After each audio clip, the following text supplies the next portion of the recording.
Hey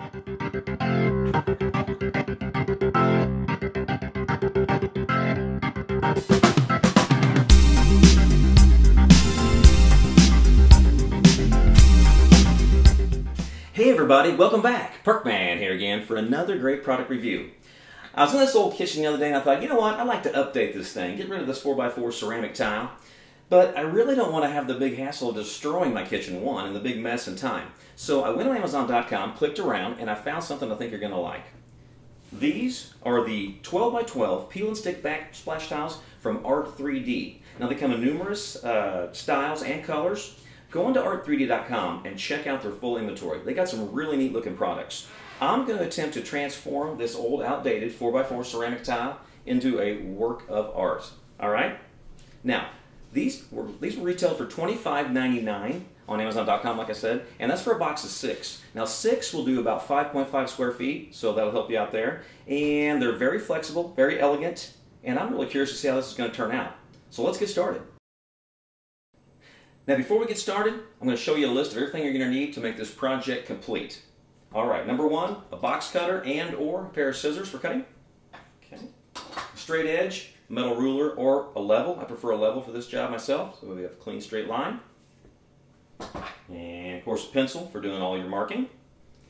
And let's see, household cleaner. Spray on your walls, make sure they're good and clean before you start this project. Cutting board. Good surface to cut on, any size you want, as long as it fits, your tiles fit on it. Tape measure, of course. A small piece of plastic or a credit card to help smooth out when you're putting your tiles on. Okay. And let's see, nice clean dry cloth and a screwdriver. Okay, now step 1, first thing you want to do is before you clean your walls, you want to take all your outlet plates off. Okay. I've already unscrewed all of mine. So once you get all your plates off, now you're ready to clean your walls. It is recommended by Art3d that you clean your walls very good, let them have plenty of time to dry before attempting to put on these peel and stick tiles. Also, if you're using a painted wall, as you can see, we got a 4x4 tile. We're doing these over today, and we've cleaned them ahead of time, got the plate covers off. So, but if you have a painted wall, you might want to make sure it's clean good, one, and second, possibly sand it real lightly so the tiles will stick better. They recommend that if it doesn't stick very good, get you a can of spray adhesive, put a little bit on there. I'm sure everything will work out fine then. So, okay, I'm going to clean these walls and then we're going to get started. Okay, now for step number 2, installation. You want to start in the corner. Now, with your first piece, you'll see how the tabs are like right here. You want to cut those tabs off to give it a flush edge like this one to start in your corner.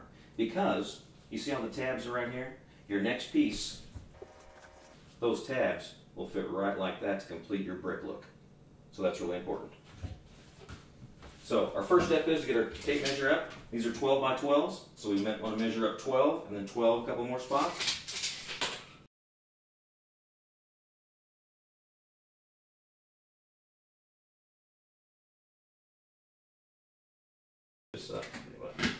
All right, there we go.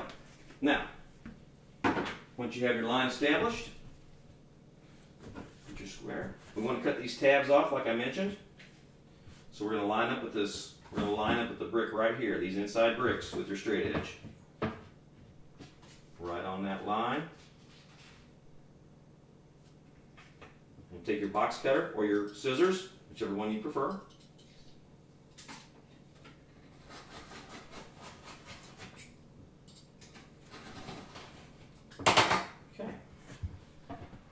Those cut off.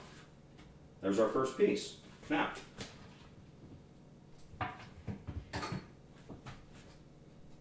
what you want to do when you start your first piece, they say, is to not peel off the whole backing at once. Pull off about a third to almost half to start with when you stick that on. Then you can simply keep pulling the exterior back, I'll show you, and then that piece should go in there flush.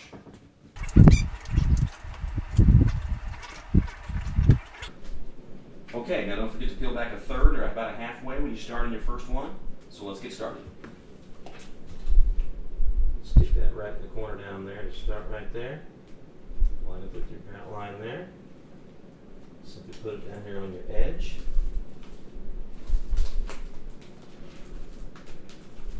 Pull the rest of your backing off like that.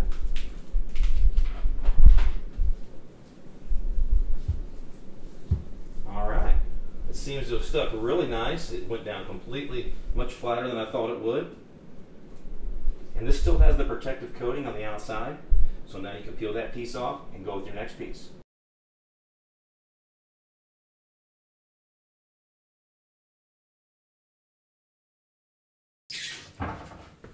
All right, here we go.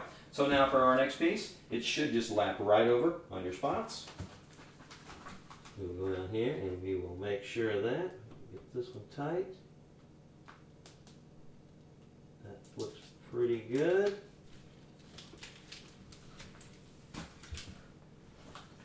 Again, pull your backing back here, hold this.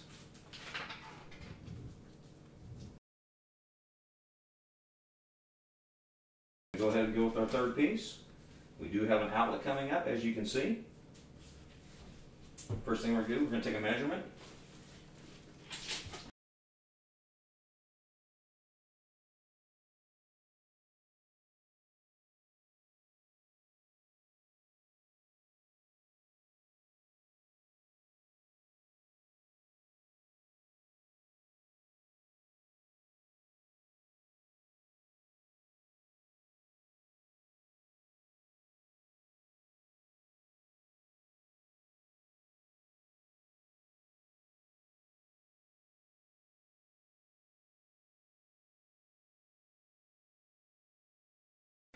Okay, so as you can see, we got our first row up. Looks pretty good. Wasn't too bad. A couple little minor bubbles you got to work out, but all in all, really pretty good. I think it's pretty neat. Okay, now to finish off the top of your wall, simply do as we did in step one. Take your tape measure, pencil, measure your depth there, how high it is, cut your pieces, and fit them in, just like that. So let's measure this first piece.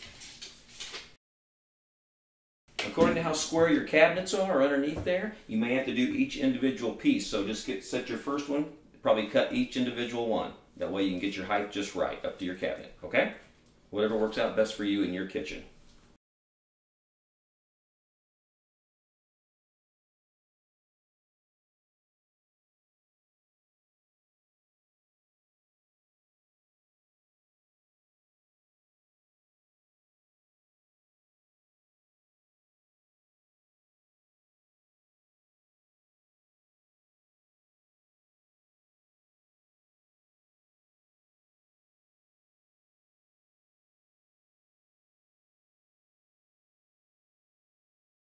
Okay, now as you can see, our first wall is complete. I'm going to give it about above average grade at this point for ease of application.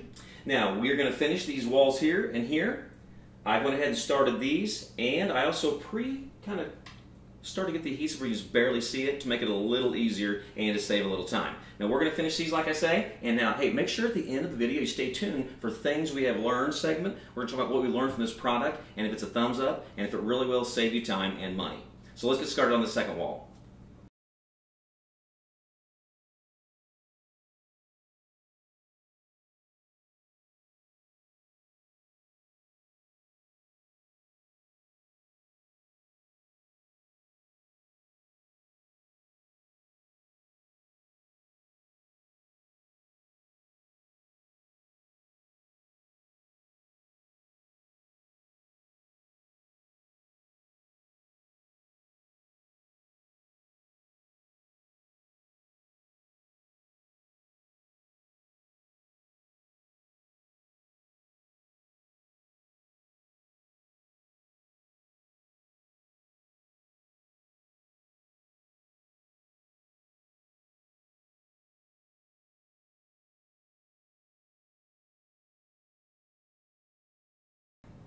Alright, so as you can see, our backsplash is finished and it looks fantastic. Alright, now some things we learned today. Number one, we put these over 4x4 ceramic tiles, and they have a few curved edges here and there and some grout lines, so it was a little challenging, but I think it turned out really well. I personally think that maybe a flat wall, a painted or unpainted wall would be the best for this. Simply clean your wall, sand it a little bit, and you're ready to go. Also, the adhesive on the back, it was a little trickier than we thought to get those off. It took a little longer, so we kind of cheated and got 15 to 20 tiles ready to go from the corner ahead of time. So that helped us out. And also, when you're working around a window like this, it can cause a little bit of a little panic at first, but just keep your patience, stick with it, and I believe it'll turn out really good for you. Now, the front coating, that clear plastic coating that I took off in the beginning when you put your tiles up, when you're peeling that off, it tears real easy. So make sure you get all that off completely. You don't want to stick your next tile up on that and stick to that clear plastic, because that would be a real pain in the rear. So you don't want that to happen. All right, so I think that's it. These are the Art3d gray brick peel and stick backsplash tiles. Check them out on Amazon.com for $25.99 for a box of 6. All right, there's a direct link to Amazon in the product description below, so that should help you out. If this video helped anybody out, please give it a big thumbs up, share, comment, and as always, please subscribe. Well, that'll do it for me today. As always, I'm the Perk Man, and I'll see you next time on Perk Man Product Reviews.